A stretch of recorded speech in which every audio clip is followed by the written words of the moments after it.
નમસ્કાર મિત્રો, સૌથી પહેલા તમારા સમક્ષ હું આ મોરાલી બાપુના પત્ની નર્મદા બાનું મિત્રો વાત કરી તો સમાધિનો ફોટો તમારા સમક્ષ હું સૌથી પહેલા લાવ્યો છું.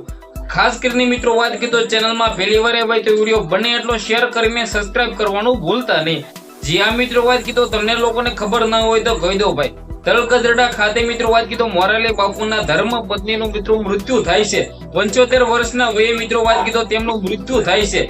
જે આ મિત્રો વાત કીધો તેમના મૃત્યુ પહેલા 2 દિવસ પહેલા મિત્રો તેને ખાવાનું પણ બધું બંધ કરી દીધું હતું. હવે મોરાલી બાપુને ગુજરાતની અંદર કોણ નથી ઓળખતું? આખા ગુજરાતની અંદર નહીં, દેશ વિદેશની અંદર મોરાલી બાપુનું સરયું નામ છે.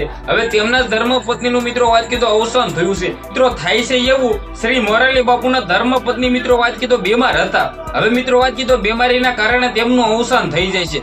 જે આ મિત્રો વાત કીધો તલગજડા ખાતે મિત્રો વાત કીધો 9 વાગ્યા ભાઈ મોરાલી બાપુના ધર્મ પત્નીની મિત્રો સમાધિ આપવામાં આવી છે. આખું ગામ મિત્રો વાત કીધો ત્યાં હાજર હતું. ગુજરાતના મોટા મોટા કલાકારોએ મિત્રો વાત કીધો શ્રદ્ધાંજલિ પાઠવી છે. ગુજરાતની અંદર બધા લોકો મિત્રો વાત કીધો રોષે ભરાયા હતા, કારણ કે ગુજરાતની અંદર મોરાલી બાપુને મિત્રો કોણ નથી ઓળખતું. હવે મોરાલી બાપુના ઘરે 3 દીકરીઓ અને મિત્રો 1 ભાઈ દીકરા છે. મોરાલી બાપુનો મિત્રો વાત કીધો જન્મ ભાઈ એમ કીધો મહુવા તાલુકાના તલગજડા ખાતે મિત્રો વાત કીધો થયો હતો. અને જે આ મિત્રો વાત કીધો તેમના પત્નીનું મિત્રો જન્મ એમ કીધો અમરેલી જિલ્લાના મિત્રો વાત કીધો નાનકડા એક ગામડાની અંદર થયો હતો.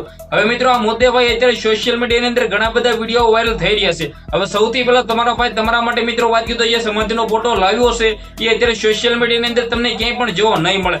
ખાસ કરીને મિત્રો વાત કીધો કમેન્ટની અંદર ઓમ શાંતિ લખીને વિડીયો તમારે બંને એટલો શેર કરી દેવાનો છે, કારણ કે મિત્રો આપણી યુટ્યુબ ચેનલ ની આવા નવા વાયરલ ટોપિકના વિડીયો સૌથી પહેલા તમારા સમક્ષ હું લાવતો હોઉં છું. આજના વિડીયોમાંથી આટલી જ માહિતી. આપણે એક નવા ઇન્ટરેસ્ટિંગ વિડીયો સાથે મળી, ત્યાં સુધી બધા જ લોકોને જય હિન્દ, જય ભારત.